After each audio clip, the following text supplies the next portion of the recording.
لیکن مینج تو آپ کو پھر کرنا پڑتا ہے. لیکن اب اس ٹائم جیسے ایز اے MPA میں 4-5 محکموں کو دیکھ بھی رہی ہوں اور لیجسلیٹر اور پارٹی کے ایک ورکر کی حیثیت سے, لیکن جو میرے فرائض ہیں میں سمجھتی ہوں اگر وہ میں نے ادا نہ کیے تو پھر وہ جو آپ حق ادا نہیں ہوتا نا, پھر اس کا پھر وہ حلال بھی نہیں ہوتا جو آپ کھاتے پیتے ہیں. تو اس لیے کوشش یہ ہوتی ہے کہ اپنے فرائض کی ادائیگی اچھے طریقے سے کروں. جب خواتین معاشرے میں نکلتی ہیں, اس طرح کی سرگرمیوں میں حصہ لیتی ہیں, تو ایک پوائنٹ ہمیشہ ہر خاتون کے ذہن میں نا گھومتا رہتا ہے اور ہمیں فیس بھی کرنا پڑتا ہے definitely, being a lady, being a working lady, جو پوائنٹ ہے ہراسمنٹ. کبھی ہوا ہراسمنٹ کا واقعہ, کوئی پیش آیا؟ اچھا بالکل ایسا ہے. جو خواتین نکلتی ہیں باہر, ایک ہمارے یہاں مائنڈ سیٹ ہے, ہم سمجھتے ہیں آپ ہو نا, آپ کا شوبز سے تعلق ہے, یہ سیاست شوبز کچھ ایسے ہمارے یہاں ادارے ہیں کہ جس میں آج تک بھی لوگ کو خواتین کو ایسے ایکسیپٹ نہیں کیا مینٹلی. ٹیچرز ایکسیپٹ کر لیں گے, ڈاکٹر ایکسیپٹ کر لیں گے, لیکن ایون وہاں بھی ان کو بھی پرابلم آتی ہیں. اور ہم لوگوں کو ساتھ تو یہ تھا کہ پتہ نہیں یہ جو عورتیں نکلی ہیں یہ تو شاید گھر سے پتہ نہیں کس لیے نکلی ہیں. تو یہ ایک امیج جو ہے نا یہ اب کافی حد تک چینج ہو رہا ہے, لیکن ہمیں واسطہ پڑتا ہے اس قسم کے لوگوں سے, اس قسم کے اپروچ سے, اس قسم کے. اور ہم چونکہ عوامی لوگ ہوتے ہیں, عوام میں ہوتے ہیں, ہمارے نمبر سب کے پاس ہوتے ہیں. کوئی آدھی راتوں کو فون کر یہ سوچے سمجھے بغیر کہ کسی ہماری بھی ایک فیملی ہے, ہم بھی ایک ماں ہوں, میں کسی کی بیٹی ہوں, کسی کی بیوی ہوں, یہ چیزیں. لیکن ایک مجھے جو چیز بہت اچھی رہی نا وہ یہ تھی کہ ہماری پارٹی کی جو ٹیم تھی نا, پارٹی کے جو لوگ تھے نا, وہاں سے آج تک کبھی ایسا نہیں ہوا. وہ سب بڑے پڑھے لکھے اور اچھے لوگوں سے, بلکہ ہم سیکیور فیل کرتے تھے. وہ ہمیں ایسے پروٹیکٹ کر کے چلتے تھے کہ ہمیں لگتا تھا کہ یہ ہمارے مطلب گارڈز ہیں, ہمارے سیف گارڈز ہیں جو ہمیں بچا کے لے کے جا رہے ہیں. یہ عمران خان صاحب کی بہت واضح ہدایت تھی کہ کسی قسم کی اس طرح کی خواتین کے ساتھ کوئی ایشو. لیکن ویسے اس معاشرے کا حصہ ہیں, اس معاشرے میں ہر طرح کے لوگ ہیں, یہ ہراسمنٹ تو کرنی پڑتی ہے. لیکن نور اگر آپ خود ایک اسٹرانگ ہو نا, میرا جو باڈی لینگویج ہے نا اس کا امیج لوگوں میں ہے کہ بہت تگڑی ہے, بڑی دبنگ خاتون ہے یہ.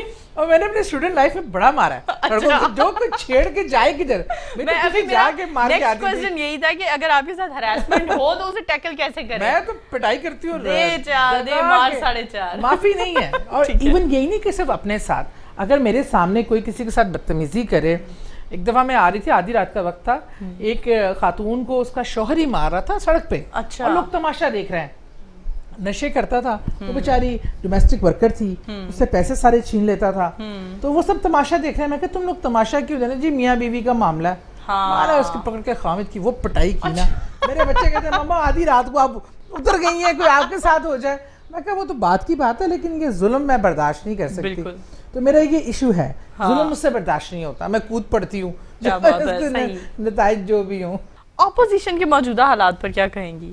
اچھا ویسے مجھے نا بڑی مایوسی ہوئی ہے. میں جب اپوزیشن کا حصہ بھی رہی پچھلے ٹینیور میں, ہم ٹوٹل 31 لوگ تھے, جن میں سے آپ کو پتا ہے ریگولر کو 17-18 لوگ ہی آتے ہیں اسمبلی میں, اب بولنے والے 7-8 تھے. لیکن ہم نے ہر بل پہ امینڈمنٹ دیتے تھے, بحث کرتے تھے, بات کرتے تھے, پروڈکٹیو بات کرتے تھے, فلور کو استعمال احتجاج کے لیے بھی کرتے تھے, لیکن پبلک ایشوز کے لیے کرتے تھے. اچھا یہ اپوزیشن بہت بڑی تھی, ہمارا بس تھوڑا سا ہی فرق ہے, تو ایکولی آلموسٹ حکومت کے, اور سارے تجربہ کار پولیٹیشینز ہیں. تو میرا یہ خیال تھا کہ یہ تو بڑی تگڑی اپوزیشن ملے گی ہمیں, اور بڑا زبردست کام ہو سکتا ہے, کیونکہ اپوزیشن کا جو یہ رول ہے نا پریشر بلڈ کرنا, اس سے پرفارمنس بہت اچھی ہوتی ہے. اچھا مجھے افسوس ہوا کہ جب میں نے اتنے تجربہ کار لوگوں کو, اتنی بڑی اپوزیشن کو, سوائے اپنے لوگوں کے بچاؤ کے جیل سے نکال دیں, پروٹیکشن آرڈر کر دیں, یا نعرے بازی دکھاوے کے علاوہ پروڈکٹیو کام کرتے نہیں دیکھا. مجھے ان سب سے مطلب مخالف پارٹی ہے, کیونکہ مجھے امید تھی ایک پرانی پولیٹیکل پارٹی ہے, پولیٹیکل لوگ ہیں, یہ پولیٹیکل ویژن پہ بات کریں گے, کوئی مزہ آئے گا. کوئی مزہ تبھی آتا ہے جب آپ کا مقابلہ ہو, وہ بھی کوئی اچھی ٹکر میں کوئی تگڑا کھڑا ہو, تب مزہ آتا ہے. اور اچھی دیکھو ہم جو بل لا رہے ہیں, اب کل کچھ بل لائے ہم, اور اس پہ احتجاج انہوں نے کرتے رہے, سنا ہی نہیں. اچھا وہ ہیلتھ سے اتنے زبردست لنک تھا, ہوم بیسڈ ورکر کی بھلائی کے لیے پہلی بار 10 سال بعد وہ بل اسمبلی میں آیا ہے, جو کہ ایک ریکارڈ ہے. اس کی پچھلے 5 سال بھی ہم کوشش کرتے رہے ہیں, لیکن اچھی چیزیں ہو رہی ہیں. آپ اس پہ اپنا فیڈ بیک دیں, اس کی کمی کوتاہی کو پورا کریں, بجائے وہ شور شراب ڈال کے پھاڑ کے پیپر وہ نکل گئے اس لیے کہ وہ دکھا سکیں کہ شاہ سے زیادہ شاہ کے وفادار. اگر مجھے اس اپوزیشن سے تھا, اگر یہ چاہتے they can play very vital role. پر افسوس یہ پی ڈی ایم بنانا, یہ جلسوں میں زہر اگلنا, this is not opposition role actually. ایک چیز ہمیں دیکھنے کو نظر آتی ہے, سیاست میں بڑی بد زبانی آ گئی ہے, اس پر کیا کہیں گی آپ؟ ایسے یہ افسوس کی بات ہے, کوئی اچھی بات نہیں ہے, خواہ ہماری طرف سے ہو خواہ کہیں سے بھی ہو. اب میں الیکٹرک میڈیا پہ جاتی ہوں اور وہاں بات بھی کرتی ہوں, لیکن میں کبھی بھی کسی کے پرسنلائز ہونا, بلو دا بیلٹ جانا, اس طرح کی گفتگو سے, دیکھیں ہم لوگوں کے لیے لوگ ہمیں آئیڈیلائز کرتے ہیں, لیڈر مانتے ہیں, تو ہمیں اپنی شخصیت میں, اپنی چیزوں میں وہ چیز لان, لوگ ہمیں کاپی کرتے ہیں. جب ہم جس چیز کو پھیلائیں گے لوگ اسی کو کاپی کریں گے نا, تو ہم بالکل تمیز دائرے میں رہ کے بھی آرگومنٹ سے بھی ایک دوسرے کو قائل کر سکتے ہیں. پتہ کیا ہوتا ہے اس میں تھوڑا سا قصور ہمارے لوگوں اور معذرت سے میڈیا کا بھی ہے, تو جو جتنا فلیئر اپ ہوتا ہے, جو جتنی بری زبان استعمال کرتا ہے, اس کو زیادہ پروجیکشن ملتی ہے. آج میں اگر تحمل سے بیٹھ کر بات کرتی ہوں تو مجھے شاید وہ پروجیکشن نہیں ملے گی جو عظمیٰ بخاری کو مل جاتی ہے, اعظمہ بخاری کو, کہ جب وہ آگے سے بولتی ہیں, پھر آگے سے جو جواب دینے والا ہوگا اس کو مین کیا. ہم اگر اس ٹرینڈ کو نگیٹ کریں اور ایسے لوگوں کو جو تحمل سے آرگومنٹس پہ بات کریں تو میرے خیال میں بہتری آئے گی. پوچھنا چاہوں گی سعدیہ صاحبہ, بننا کیا چاہتی تھی؟ اچھا, میں ڈاکٹر بننا چاہتی تھی, مجھے عشق تھا اس فیلڈ سے اور میں ڈاکٹر بننا چاہتی تھی. پر ہمارے کشمیریوں کا بڑا مسئلہ ہے, شادیاں بڑی جلدی کرتے ہیں. اچھا, میری میری شادی بھی کافی جلدی ہوئی, کہتے تھے ڈاکٹر بن جائے گی, اینک لگ جائے گی, بڈھی ہو جائے گی. یہ کانسیپٹ تھے بڑوں کے سے ہم بات کرتے تھے نا, تو شادی جلدی کرنی ہے اور یہ وہ, اس چکر میں ماری گئی. ڈاکٹر تو نہ بنی, مریض بن گئی. اچھا, مریض بن گئی, آپ نے ایک جملہ خود ہی بولا تو مجھے ایک واقعہ ریکال ہو گیا. ایک بڑی موٹیویشنل سٹوری ہے آپ کی, کہ آپ ڈاکٹرز نے جواب دے دیا تھا کہ یہ ختم ہو چکی ہیں, اور اس کے بعد واپس فائٹ کر کے واپس آنا. کیا اس واقعے کو تھوڑا ریکال کریں گے ہمارے؟ میری زندگی میں ایسے تو کئی بار ایسے ہوا, لیکن پریکٹیکلی 2 بار جو ہے میں میڈیکلی ڈیتھ ڈکلیئر ہوئی ہوں. اچھا, ایک بار تو میں اس ٹائم 8-9 سال کی تھی, 8 سال کی تھی, اور اپینڈکس پھٹ گئی اور 72 آورس پھٹی, ڈائگنوز نہیں ہو سکا. اچھا, پورا زہر پھیل گیا, اور 2 ہاسپٹل جو لاہور کے بہت بڑے ہاسپٹلز ہیں, میں نام نہیں لینا چاہتی, انہوں نے مجھے ڈیتھ ڈکلیئر کر دیا, اور ڈیتھ سرٹیفکیٹ کر کے باڈی ہینڈ اوور کرتے ہیں, وہ کر کے میری فیملی کو ہینڈ اوور کر دیا. اور بس وہی تیاری, میرے والد صاحب کراچی تھے ان دنوں, ان کو انفارم کیا گیا, اور اس کے بعد وہ تیاری شاید ابو کا انتظار ہو رہا تھا. بس دا ٹائم میرے ابو آئے اور انہوں نے مجھے اٹھایا اور جنازے کی چارپائی سے لے کے بھاگ گئے, اور سب کہیں کہ بیٹی کی موت کا صدمہ شاید ہے جو برداشت نہیں کر پائے. لیکن میرے والد سے میرا بڑا اسپرچل ایک ریلیشن تھا. وہ گئے ایک UCH ہاسپٹل ہے, وہاں ایک ڈاکٹر تھے, ان کے پاس لے کے, کہ ابو کو ان پہ بڑا اعتماد ہے کہ اس کو دیکھیں یہ زندہ ہے. پہلے تو ڈاکٹر صاحب بھی میری حالت دیکھ کے گھبرا گئے کہ باڈی اٹھا کے لے آئے ہیں. بہرحال انہوں نے دیکھا, انہوں نے کہا نہیں یہ نہیں ہے آپ, پھر انہوں نے کہا نہیں آپ اس یقین سے دیکھیں یہ زندہ, کیونکہ وہ زہر پھیلنے سے باڈی پھول گئی, پلس نہیں مل رہی تھی, اور میڈیکلی مطلب پلس بھی غائب تھی, ہارٹ بیٹ بھی غائب تھی. بہرحال انہوں نے کہا کہ مجھے کہیں ہے ویسے, تو انہوں نے کہا میں سرجری کروں گا, پر اس کا اینڈ رزلٹ کیا آئے گا آئی ڈونٹ نو. کہ وہ ابو کہتے ہیں میری بیٹی مجھے زندہ چاہیے, گوشت کے لوتھڑے کی طرح ایک جگہ پڑی رہے لیکن زندہ ہو. اچھا, وہ میرے باپ کا وہ یقین اور وہ ڈیڈیکیشن جو تھی نا, مجھے قبر سے واپس نکال لے آئی. پھر آپریشن ہوا, میں 1 سال وہیں رہی, پورا بڑی کمپلیکیشنز زندگی میں آئی میڈیکلی. اور ایک بار تو میں نے لائف آفٹر ڈیتھ کا ایکسپیرینس کیا. اس میں جب میری یہ 2nd پریگنینسی تھی, ڈائگنوز نہیں ہو سکی, وہ بھی کیس خراب ہو گیا ڈاکٹروں سے.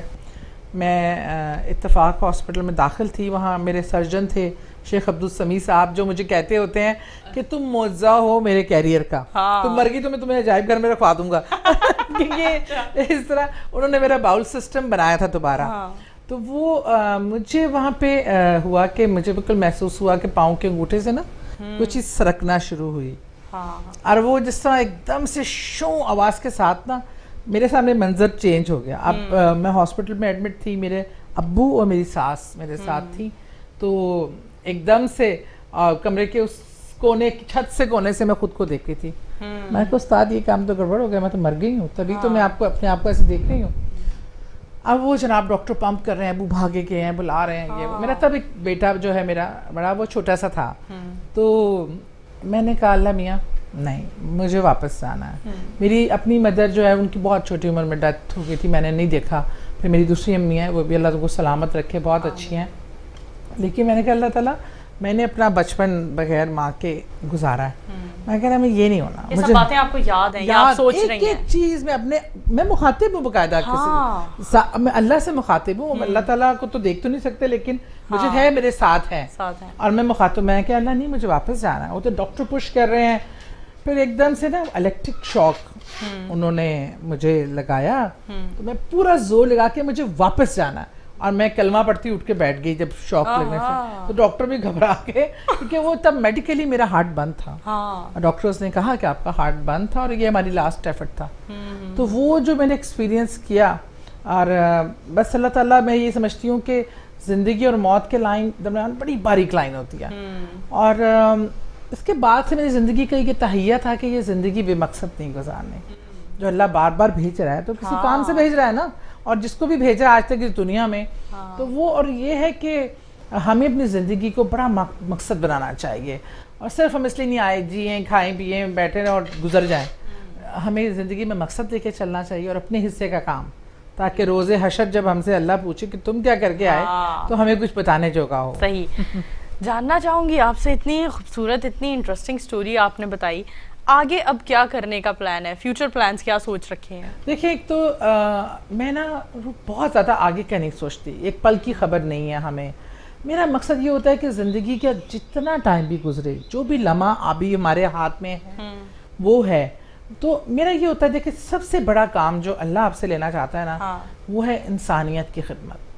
دیکھیں آپ کی عبادت, نماز, قرآن, یہ سب فرض ہے, ضرور کریں, لیکن وہ آپ کا اور اللہ کا معاملہ ہے, ٹھیک ہے نا. اس کو ڈھولنا پیٹیں اور نہ آپ کریں. اچھا اللہ کی مخلوق سے پیار کریں. اچھا اللہ کی مخلوق میں انسان بلا تفریق مذہب اور ذات پات اور نسل کے ہیں.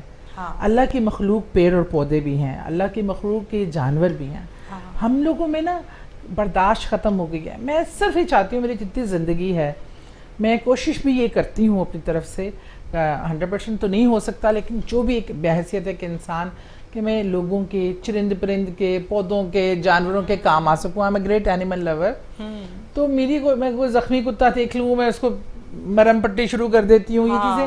اور آپ کو جو ہے نا, اسی اللہ کو آپ سے یہی کام چاہیے, اور اپنا اخلاق. یہ جو عہدوں کا تکبر ہوتا ہے نا, جس میں گلے میں سریا آ جانا اور سمجھنا, اللہ تعالیٰ کبھی دے کے آزماتا ہے اور کبھی لے کے آزماتا ہے. یہ آپ شکر کریں, اس نے دیا ہوا ہے, لیا نہیں ہے بھی آپ سے. یہ بھی کہ آزمائش بہت سخت ہے, اور دیے ہوئے کی پوچھ گچھ اس سے بھی زیادہ سخت ہے. کیونکہ آج یہ جو عہدے ہیں بیٹھے ہیں, میری اللہ کی مہربانی ہے, میرے پہ کچھ سرخاب کے پر لگے تھے تو میں اس کرسی پہ بیٹھی ہوں. ایسی کون سی اسپیشل, مجھ سے بہت بہتر لوگ دنیا میں ہیں. تو آج اگر میں اس منصب کے ساتھ انصاف نہیں کر سکتی, اور لوگوں کا جو مجھ سے جس کام کے لیے بھیجا ہے وہ نہیں کر سکتی, تو نہ میں اس کی حقدار ہوں, اور میں اس کو سخت جواب دے بھی ہوں اللہ کے آگے. بالکل صحیح. آپ سے جاننا چاہوں گی, بچے ہیں ماشاءاللہ, آپ نے ذکر کیا میرا بیٹا, تو بہو کیسی چاہتی ہیں, بہو کیسی ہونی چاہیے, ورکنگ لیڈی ہونی چاہیے؟ ماشاءاللہ. اچھا صحیح. میں نے بچوں کی شادیاں بھی ذرا جلدی ہی ہو گئی, وہ پڑھنے جا رہے تھے. بہو میری ابھی آج کل کام کر رہی ہے اپنے ہسبینڈ کے ساتھ, اور چھوٹی سی ایک اس کی بیٹی بھی ہے میری پوتی, اور میری ایک, اچھا میں آپ کو ایک انٹرسٹنگ بتاؤں شادی کے حوالے سے بھی, میں نے جو بچے پیدا کیے وہ 3 بچے ہیں, ایک بیٹا 2 بیٹیاں, اور میرے ہسبینڈ کے 2 پہلے بچے ہیں, بیٹا اور بیٹی. وہ ماشاءاللہ وہ بھی میرے بچے ہیں, تو اسے ٹوٹل ملا کے 5 بچے ہوئے. تو اس بڑے بیٹے کی بھی بہو جو ہے وہ بھی ورکنگ ہے, وہ کینیڈا میں ہے. اب بڑی بیٹی جو ہے وہ میری, وہ ناروے میں ہے, وہ بھی ورکنگ ہے. اس سے چھوٹا بیٹا میرا UK سے لاء کر کے آیا تھا, اس کی ڈیورنگ اسٹڈی ان دونوں کی شادی میں نے کر دی تھی. پڑھنے جانا تھا انہوں نے باہر, میں کہ شادی کر کے اکٹھے جاؤ. یہ صحیح ہے. تو بیٹا میرا ڈگری لے کے آ گیا, بہو میری پوتی لے کے آ گئی. اور وہ بہرحال اللہ کا شکر ہے, ہم نے کوئی ریسٹرکشن نہیں رکھی ہوئی. اگر وہ کام کرنا چاہے تو اس کو ضرور کرنا چاہیے. میں سمجھتی ہوں جب بچے ذرا چھوٹے ہونا, تو بچوں کی تعلیم و تربیت پہ ماں کو اگر ضرورت نہیں ہے تو تھوڑا فوکس ضرور کریں. بچوں کی شخصیت بنانے کے لیے ماں کی گود, ماں کی توجہ, ہم بچوں کو ٹیب پہ اور موبائلز پہ نہ پالیں, پرورش کریں جو حقیقی معنوں میں